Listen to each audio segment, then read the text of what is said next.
Hello, everyone. We are back for another episode of the Bleed Los Podcast, Carne Asada edition. The Dodgers took the series win over the Diamondbacks. Yamamoto is the clear ace, but can we keep it going through a stretch against some tough upcoming opponents? All that and more coming up next.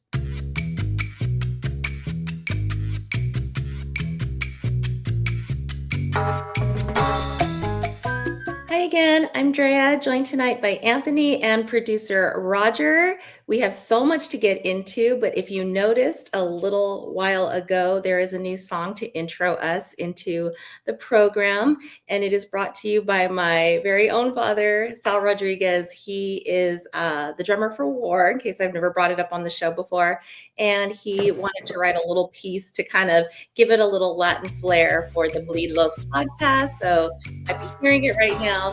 We kind of just wanted to bring it into the culture and kind of give it that little lowrider feel for those who don't know War. It's original music. Yeah, very, very proud. Yeah, so what did you guys think? Hopefully you liked the piece, but my dad's probably watching, so shout out to my dad, and he was very, very happy. Yeah, I love it. Yeah, and then when we had mentioned kind of coming up with something different, I thought like, well, maybe War, they would be, cool with doing something for it, and I kind of wanted kind of like that low rider feel, I guess, and I think it definitely gives that vibe. So definitely big shout out to your dad. Awesome to hook us up with that. Really appreciate it. Yeah, I liked it. It does remind me of a certain time in my age. Growing up, my uncle used to have a Chevy Chevelle. Still has it, but it's all destroyed and beat up, and he won't fix it up or do anything with it. But we always used to go cruising around, at least in LA. Back when I was younger, I mean, he'd say cruising around. He probably just took me around the block, but it felt further than that. But yeah, it's definitely like a cruising vibe, just kind of so definitely I'm gonna continue to. I want to get some intro on it, some verbal, some words on it. So we'll see what we come up with, but there definitely we got that, and you'll be hearing that every time this show starts. So thank you once again. Yeah, no, I have no musical talent in my family. I'm a dancer. I do other kinds of artsy things, but yeah, my dad has all that musical talent, and he's also a writer. He plays all the instruments, and he just loves it. He loves to connect with the people and the culture. So it was really his pleasure. So thank you for giving him that opportunity as well. So very cool. But we obviously are here to talk Dodgers because it was a little bit of a shaky week, but the Dodgers got it together. Luckily, the last two games against the Arizona Diamondbacks. And although I know we were a little bit nervous because we had gone on a 4-game losing streak, which is a lot for us Dodger fans, the Dodgers really kind of turned a corner, and we saw some really great stuff the last couple of games. But we wanted to just kind of recap the Arizona series and just talk about what we've seen so far. It's been 50 games that they played, but let's go ahead and just kind of what were our takeaways from the Arizona game? Well, first, I'm kind of shocked that it's been 50 games already. It doesn't feel like it. You talk about like a season that flies. We're already at 50 games. Initial takeaways from the Arizona series is Arizona is going to be a very big problem.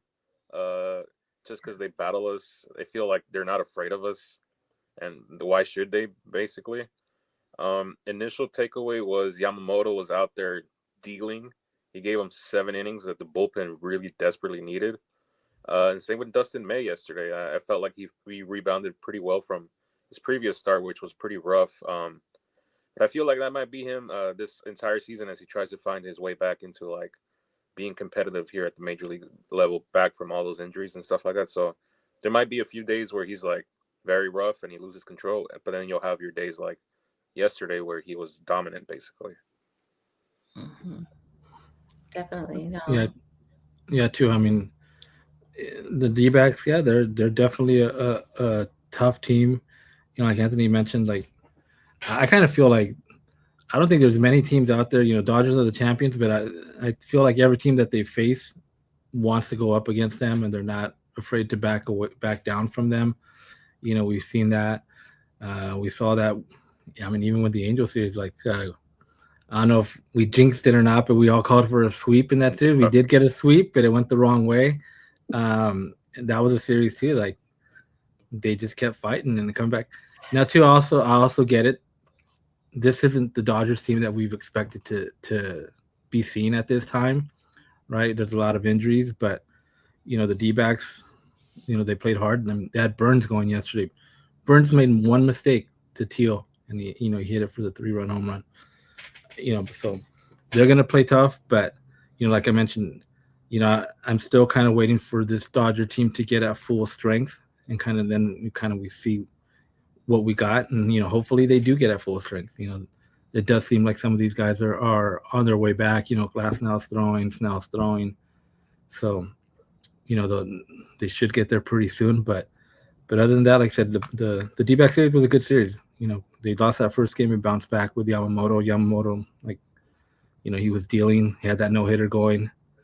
I think it's going to happen. I personally think he's had it now a couple of times, recent starts where he's going kind of deep into that game with a no-hitter. I think it's bound to happen sometime this year.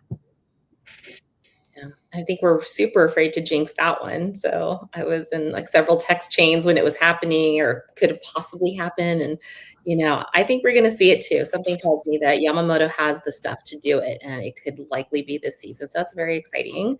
When I was watching the Diamondbacks, I was just kind of trying to imagine, does this look like a playoff team? Because obviously the NL West is filled with powerhouses. You got the Giants, you got the Padres, but they're right now in fourth place. But anything can happen in the second half of the season because they have really good pitching. I know Zach Gallen has been here or there, but Corbin Burns looked pretty much unhittable for the good part of the game. And I kind of get a little scared. I mean, look at and Fought was amazing too. So if we were to go up against them in the short series, that could get really scary. And you're right, Roger, they're not scared. They're just not scared of it. So yeah. And this goes back now for a couple of years. I mean, when the Dodgers got knocked out, by them a couple of years ago, going into that series, I was pretty confident, and I think everybody was, right? No, Dodgers take care of the D-backs, pretty easy.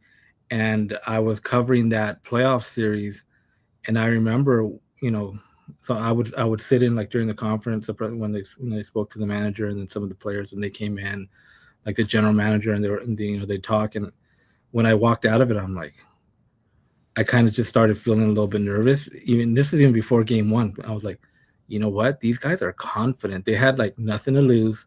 Just the way they came out of it, like the way they were talking. I'm like, maybe it's just me. Like maybe it's just me, but you can tell from that time that they were confident in facing this team, and I think it's stuck around since then. They're a confident team. So, like you said, a short series could be tough, but that's where the Dodgers need to have their guys ready too. I still feel pretty confident if by the time you roll around to a short series, Dodgers on their side, they got like Yamamoto, Snell, Roki or Glass now kind of at the head of that rotation. Yeah, I mean, it's still too early to tell, but I think anything can happen. As people that follow NL West closely would know today that the Padres are on a 6-game losing streak, so they went even one step higher than we did in terms of the losing streak, and they're kind of all up in arms about that right now. But that's just because we know the stakes, and we know that anything can happen, especially with the Giants. We might have them sneak in too, and we're going to be seeing these teams very soon. Some NL West teams are coming into town, and we're about to play the Mets, but we'll get into obviously all that a little bit later. But overall, like thinking to all 50 games, and obviously we didn't expect all these injuries. I'm pretty happy. I mean, we're pretty close to the top still in the NL, and I think we're just one or a half game behind the Phillies. Detroit is kind of like, I didn't expect Detroit to be so high on the other side, but it's gonna be a wild ride. And we'll see what happens at the deadline and what happens to the team. So, but what were your main takeaways overall for all the first 50 games? What has impressed you, and what do you think that we could kind of we should be focused on this for the next half? For me, what stands out is like, if I were to give it like a letter grade, I'd probably give them a C, just because I know they can play to a higher level than they currently are, and it feels like we've seen it like in waves, like when they go like 8-0 and like destroy teams, and then they'll like have like a 10-game stretch where they're like kind of up and down. So it's kind of just like a balance, trying to find that out. They're also probably just pacing themselves, knowing there's a long season ahead, and they know they're already dealing with injuries. So I'd probably give it a C if I had to. And what's mostly impressed me the most is probably just Yamamoto stepping into that ace role. Like he solidified himself as like he's like, if the playoffs were to start, he's getting game one. Right. He's going to go out there and he's going to pitch game one. And then just guys that are on the bench, like Tommy Edman. I know he was very good for us in the playoffs, but it feels like he just kept that on going. I would also probably put Teoscar there as well too, even though he's one of our big time players, but he sometimes gets lost in the mix behind like an Ohtani and Freeman and the Betts. And I want to give some love to Will Smith, another guy who's like, you see him in the lineup every day, and like, again, he gets lost behind the big names, but he's grinding and he's like putting up some very like all-star level numbers. So just a lot of unsung heroes on this team, basically. But that's basically what happens when you have like 3 superstars, or 4 now with Yamamoto, that take all the shine from other people. But it gives them an opportunity to kind of be kind of under the radar. That's fair. That's fair. Yeah, I mean, at 50 games, I mean, with all the injuries, like we mentioned, Snell, Glasnow, Rogie all down, 3 of your starters there. They still got, they're in first place by 2 games in the NL West. Like I said, right behind 31 wins. Phillies have 32. Yeah. I mean, they're right at the top still. I mean, you wouldn't think it, like, especially after, they drop 4, or even during the season. Like, you see a lot of negativity on social media just when they drop a game, like they lost the game, people lose their minds. It's like, even after that 4-game stretch, they were still in first place. They never fell out of first place. So we've kind of stressed this. It happens to everybody. This is what everybody, like you mentioned, the Padres are going through it right now. Yeah. And yeah, you would love it that right now if the Dodgers could get hot and kind of, put some more separation between some of these guys. When some of these guys falter, that's kind of when you want to step on the gas a little bit and kind of create that separation if you can. But for where they're at, for the injuries they've had, to still be on top, after 50 games, definitely, I'd probably be about the same as Anthony, C, B minus, somewhere in there. Definitely, places to improve, right? You need to get healthy. You need some of your hitters to start hitting a little bit better, right? Obviously, we're still waiting around on Conforto. Muncy's doing a little bit better, but you want to kind of get these guys more consistent, in their everyday, as far as getting on base, getting those hits. You got to get those guys working more consistency there, kind of how they're going to play, their guys basically now, because now you got Edmund up, you got Kim, you have Teoscar back. How are they going to, play that outfield? We saw Kim was playing center field, where you probably shouldn't really be in center field. You probably want to have Edmund out there, kind of have Kim at second, because he's still learning center field, and he's a much better second baseman. So kind of those things, kind of get those things figure out what's going to go with Conforto. I know a lot of people now, after they saw the DFAs of Barnes and Taylor, they're kind of been calling for Conforto.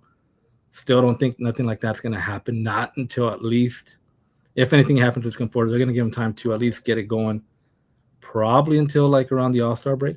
I mean, if anything, if they needed to make a move at All-Star break, now you're talking like Conforto could be the odd man out. So there's still going to be time for him to trying to figure things out. But we mentioned this before, is I definitely do see where there's time where he's not in the games. Might be a couple games where he's not playing. Paul hasn't left.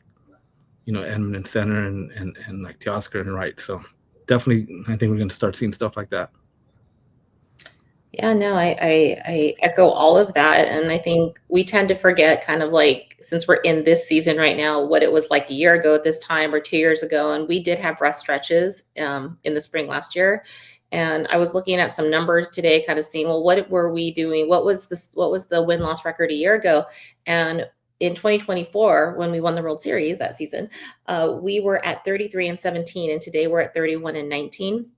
And if you go back 3 more years before that, we go between 31 and 33 wins. So we are literally exactly where we've been pretty much the last 5 years.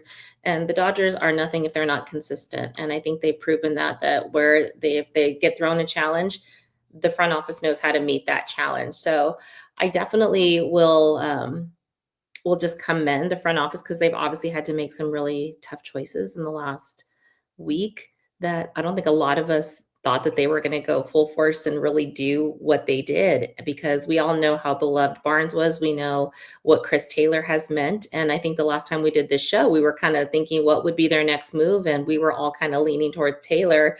And within, I guess, another day or so, right after that, Taylor is DFA'd. So I don't know. We haven't really talked about the fact that now it's a done deal. What do you think will become of Taylor? What do you think of that whole move? And, what that means for the front office making moves going forward?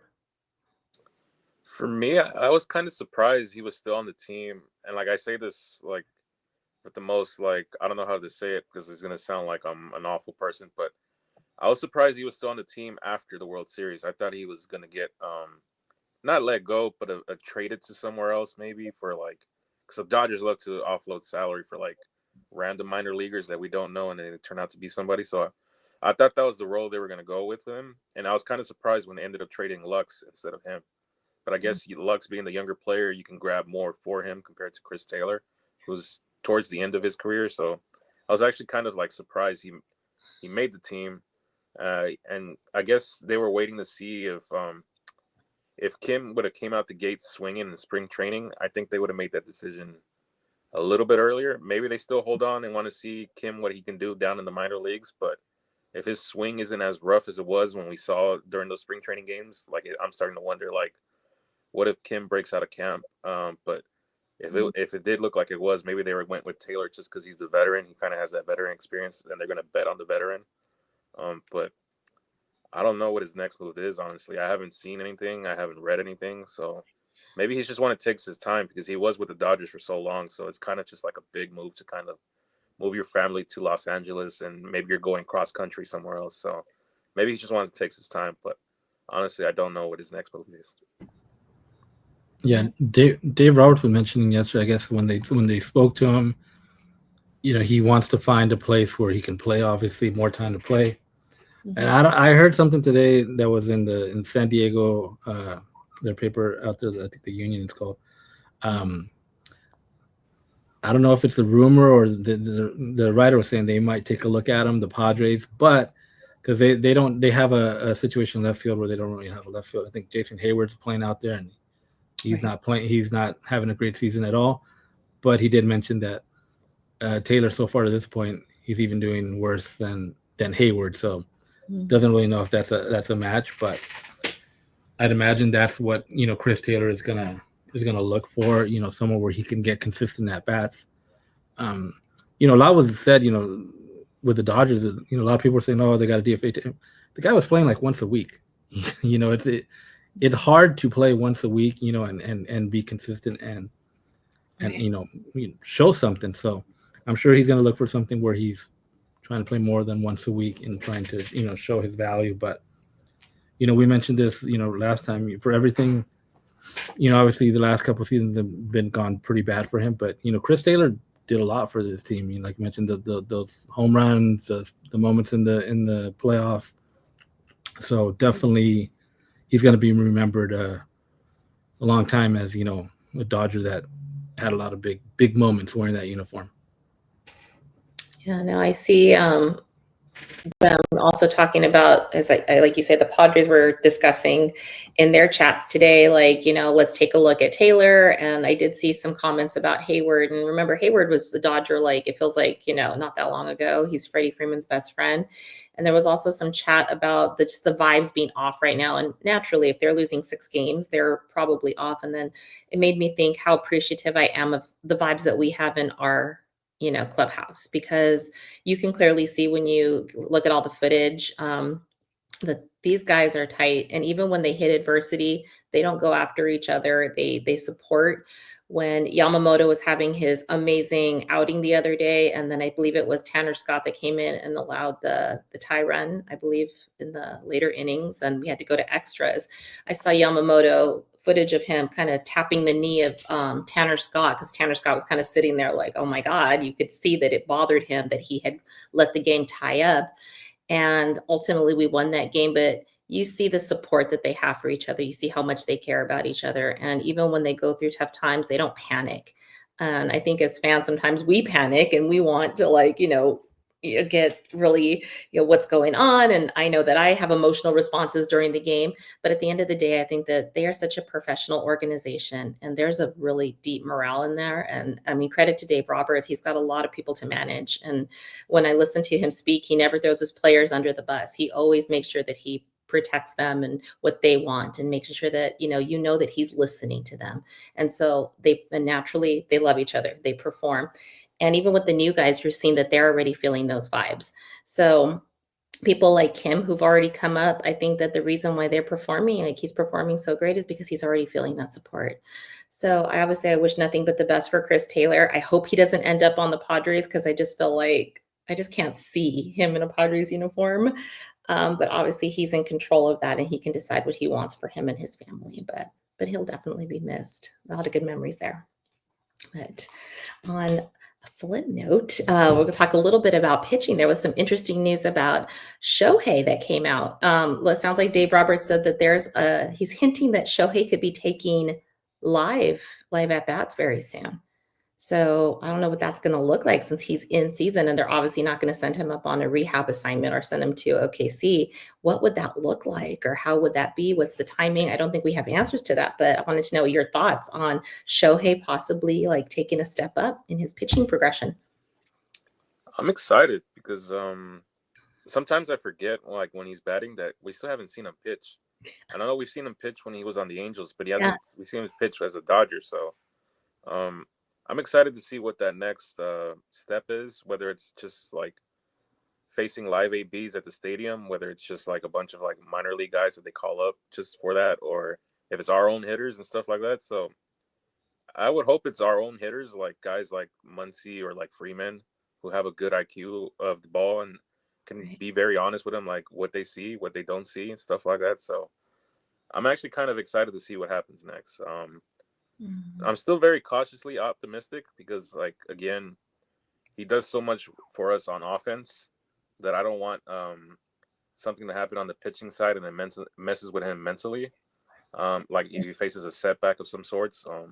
That's why I'm cautiously optimistic about Shohei facing live batters. Yeah, I feel you. Yeah, I mean, it sounds like this weekend in New York, he's having another bullpen session. So usually he has a bullpen, like a lighter one on Wednesdays and then one on Saturday. Mm-hmm. So from what Roberts was saying yesterday, we'll see how this one goes in New York, and then there could be an uptick in the progression. And they asked him, "What do you mean, like alive?" And then Roberts just said, "I don't know. We'll see. We'll see." Kind of, you can feel the hint that that's kind of the next step. So, like Robert said, we'll see what comes from that. But I mean, it's going to be June. You figure it's going to take at least about a month to ramp him up with hitters. I think still July's too early. I'm kind of thinking they're going to hold him back to like August, maybe mid-August, and September, kind of just towards the end, kind of give him maybe like 8 starts. And then kind of go into the postseason. But how it's going to look like you mentioned, he won't go on a rehab obviously because he needs to be there to hit. So yeah, they'll bring in guys, maybe some of their own guys. Before the game, they'll do. He'll face live hitters and kind of build him up. They'll do the up downs, do a couple innings, 2, 3, 4 innings, 5 innings, and that's.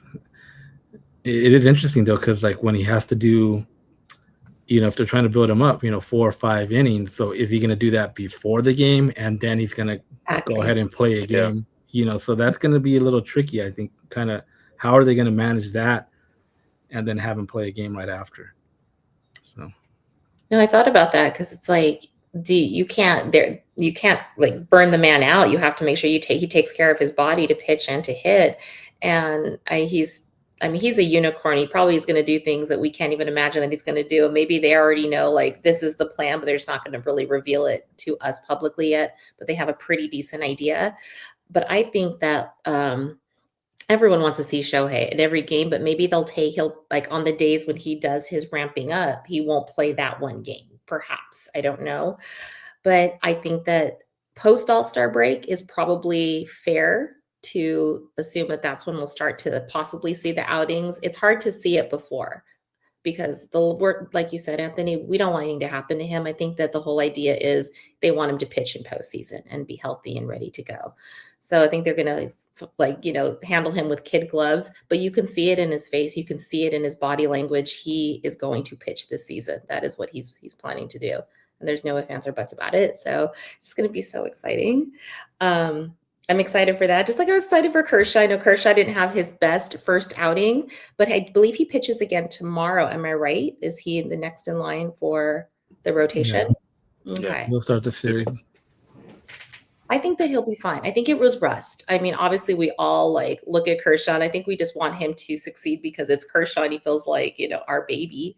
But I really do think that he'll be fine. I think he's going to have some good outings. And I think I've been watching some of the footage from behind the scenes and he's on the field. He's going full force. He's making sure that he's going to be ready. And I'm excited. He might not have the velo, but he definitely has the stuff. It's just, getting it right down at the points he wants to make sure his command is there. But I think that we're going to see a good outing tomorrow. I have a good feeling about it. Well, I don't know what you guys think, but I'm excited for the next Kershaw outing.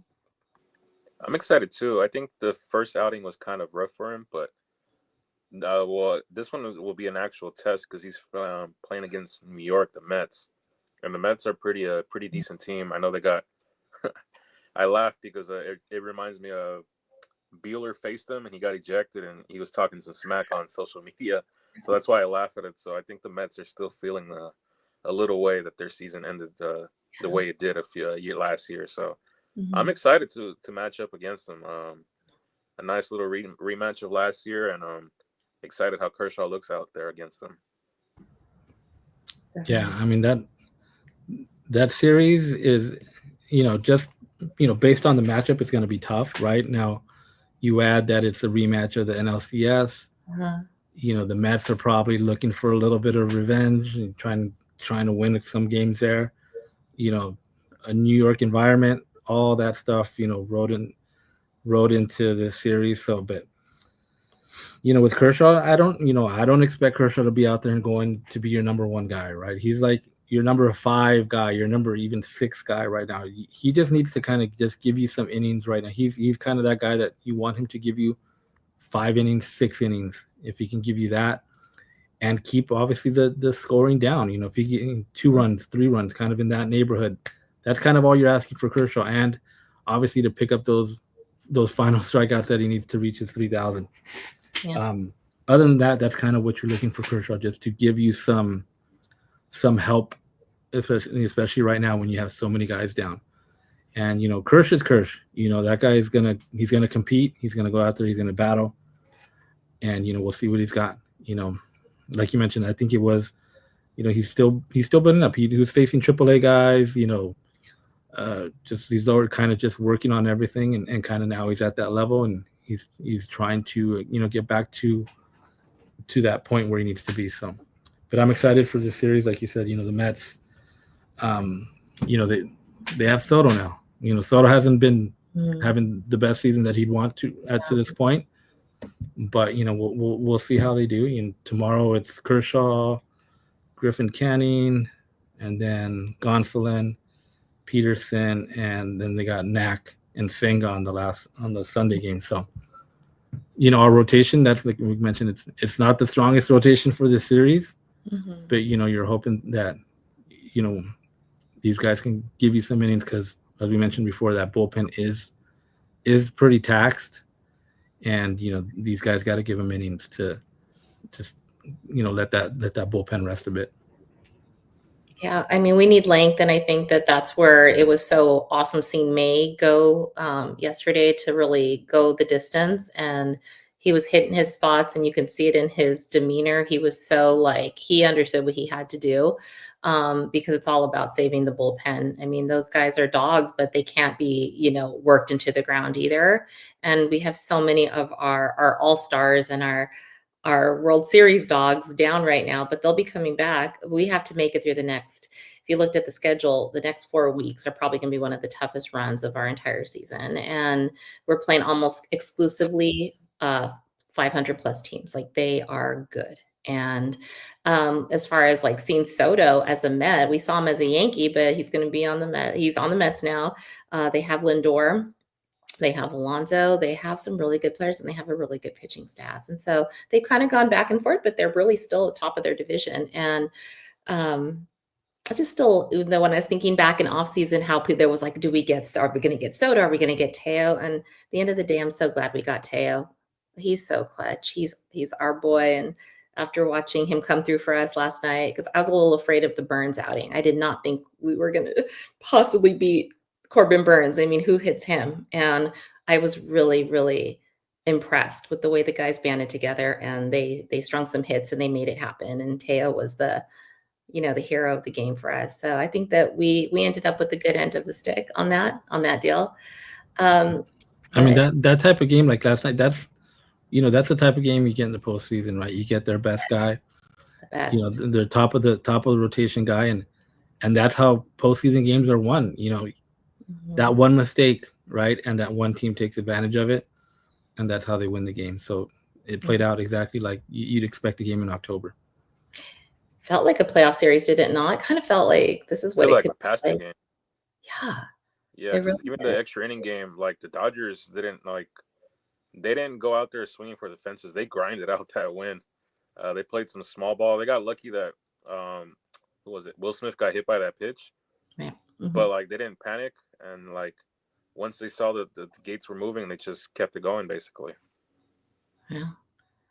I mean, I was also thinking, I don't know if it's like how I'm not saying anything against Snell, just we really haven't seen him all that much. And I know he's an amazing pitcher, but you see how Max Fried is doing over in New York, and then Corbin Burns in Arizona. And I thought, wow, I kind of like for a while was thinking we could have got any one of those guys. And obviously we need the pitching right now, but I mean, Corbin Burns is a dog, and he's going to be tough if we go up against him later on, and we are going to see him again eventually. But everyone's bringing their A game, even when we're not facing anyone's ace. You can tell that everyone is playing the Dodgers at full power. Again, we've said this a million times. It is their World Series. You could see it with every team. So the Dodgers are going to have to just find it in themselves, offense, pitching, relief, all of it, to get through these next 4 weeks, because it's going to be a grind for sure.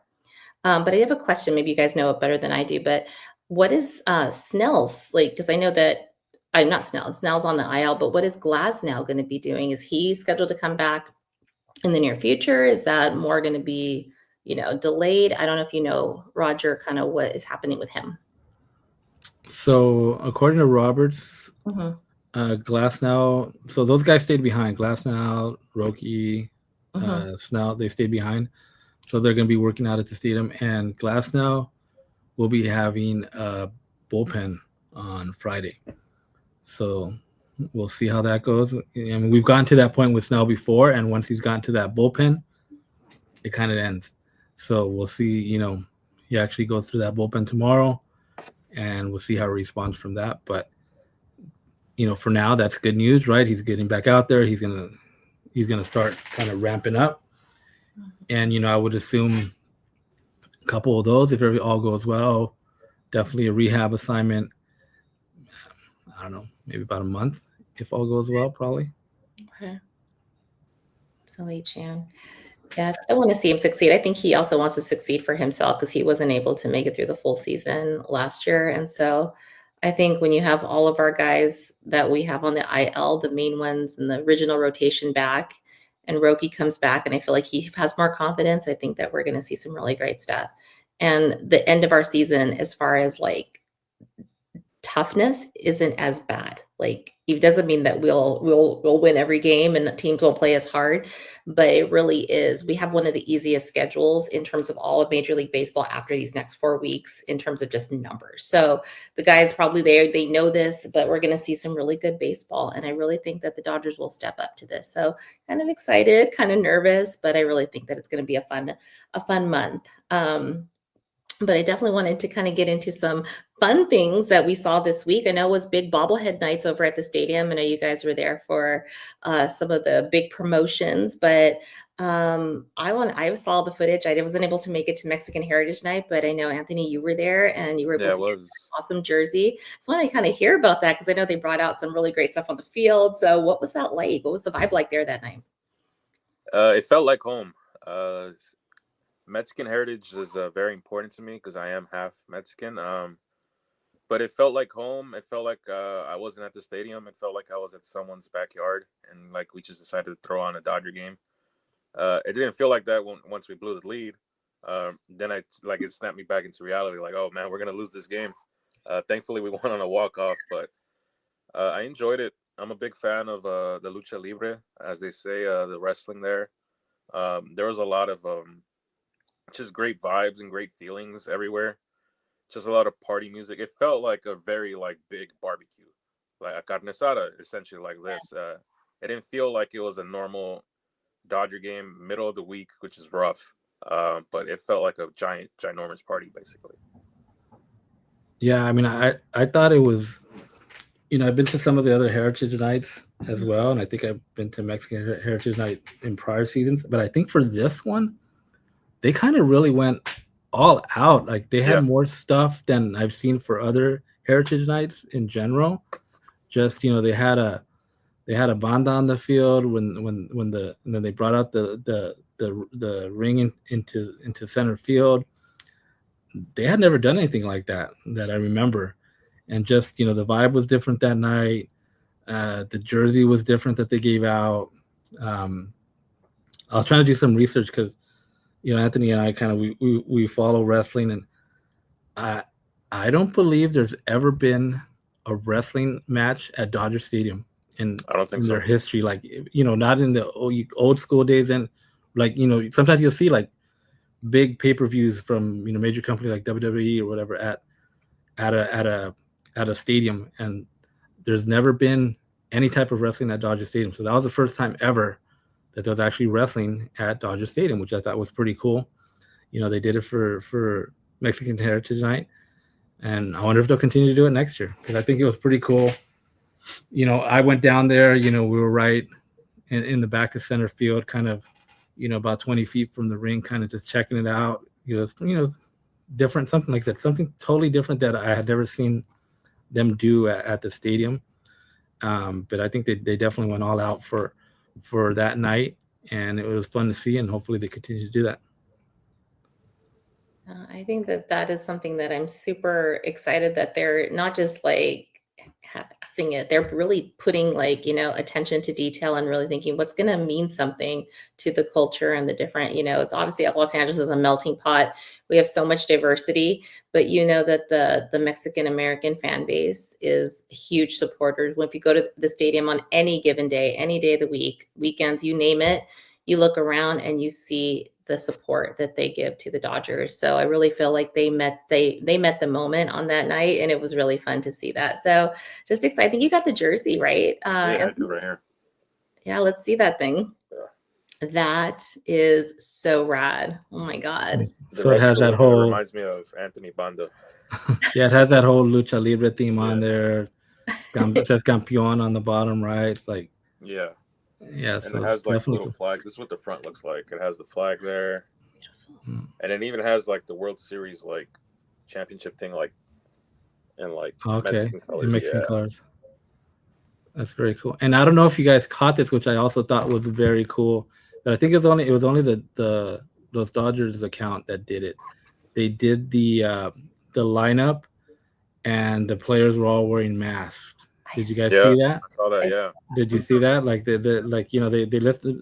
They listed they made images of everything from Shohei, Mookie, and then but they were all wearing a luchador mask. So I thought it was kind of cool. Like I said, they totally they totally went all out for it. They totally went kind of every detail that they can find.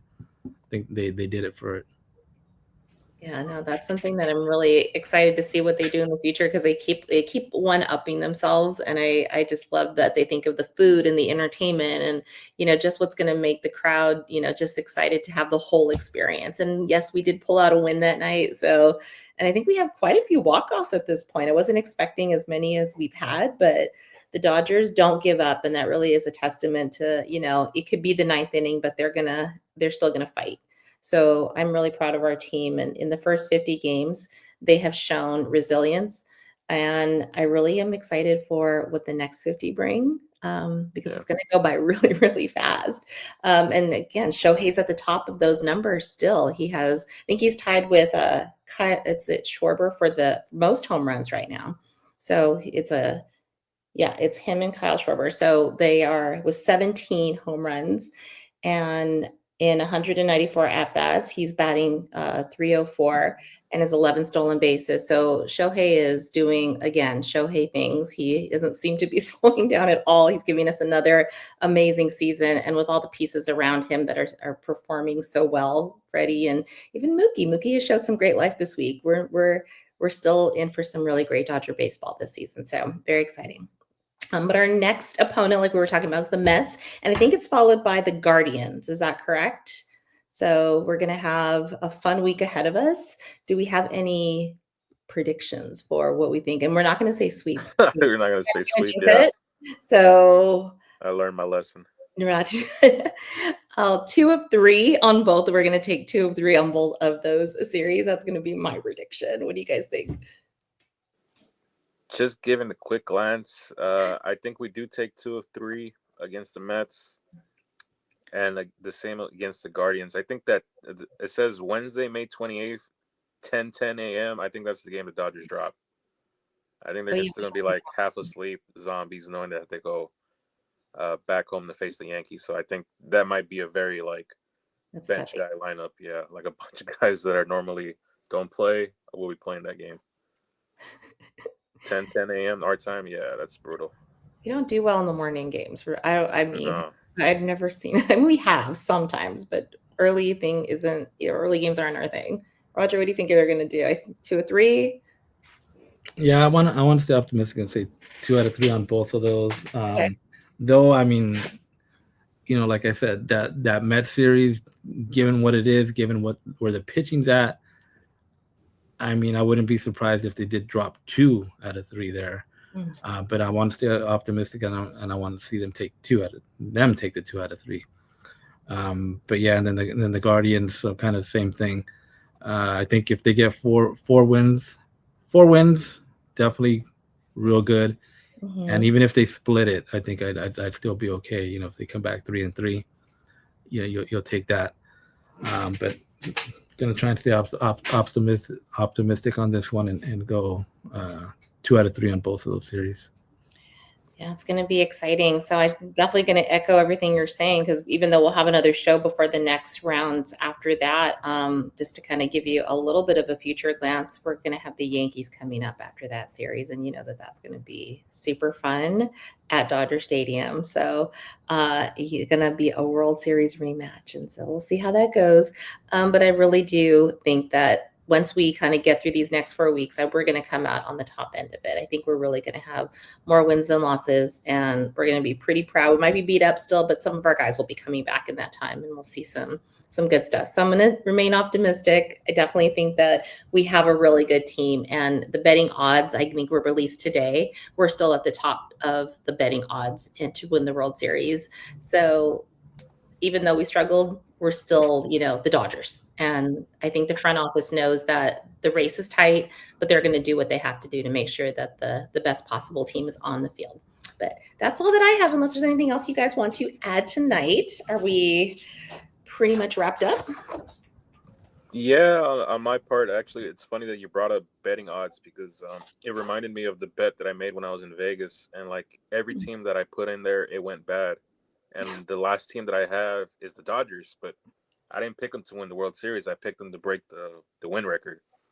So there's some hope there. I'm not the jinx at all. So, But yeah, every other team that I picked, Lakers out, Oh, LA Kings out, Barcelona, the soccer club out, and the only one that was standing left was the Dodgers. And I'm like, oh well, if I jinx them, I jinx them. But I picked their win record, so I didn't okay. pick playoffs. I didn't because I believe in juju and stuff like that. So I didn't want to touch the playoffs. I'm like, win record is a long season. Let's see what happens. But yeah, Pretty. So, just real quick, continue if you're watching us, hit that like button, subscribe on YouTube. Also, like I said, hit the subscribe notifications. We're gonna have somebody in New York covering these next 3 games, so be bringing you all the post game, pre game interview stuff from there, and whatever else we find there. Also, make sure you're following us on Instagram. It's just Dodgers Beat. Starting to post a lot of behind the scenes stuff there from the stadium, just different stuff you might find at the stadium, just different, just different stuff you might not normally see at the stadium, and kind of just making relevant to what's kind of going on. This week we did some stuff with the bobblehead nights, the Vince Scully night. I talked to Steven Nelson, kind of gave me he peeled the curtain back a little bit, kind of since it was that last out bobblehead night. He kind of told me what it was like when he went in for that top of the for the ninth inning, right? When he went out there, the bottom of the ninth, 3 outs away, kind of what the vibe was, how he was thinking, how will this go? Are they going to win it? Is something going to happen? Are we going to go into extras? So he kind of gave me, his thoughts on that. And then another one that I'm posting to YouTube, I actually got a little bit more after that. He told me a kind of a fun story that, I don't know if you follow him, like sometimes he'll record himself during calls, and he says, he does that with a GoPro. So he told me a story about he was supposed to record that, but something happened and he didn't end up recording it. Well, he did, but if you listen to that interview, you'll find out why. And then we got into it a little bit because this was the night after Yamamoto, and he was doing he was on the call, and he mentioned, no hitter, and kind of some people don't like that, and he was kind of explaining to me why they do that, why do announcers mention that. So some cool stuff with Steven Nelson. I'm posting that to YouTube. It's like 7 minutes, but check it out. Definitely some insightful stuff with him. So check that out on our YouTube. Oh, that reminds me, there was an Emmy Award win this week for Joe Davis for call for I believe it was, I want to say it's Freddie Freeman's, but I mean generally like his call for the World Series. And I mean, you think of Gibby Meet Freddie or Start the Party Los Angeles, and those lines that he was using throughout the World Series. I mean, those are going to live in Dodger lore forever.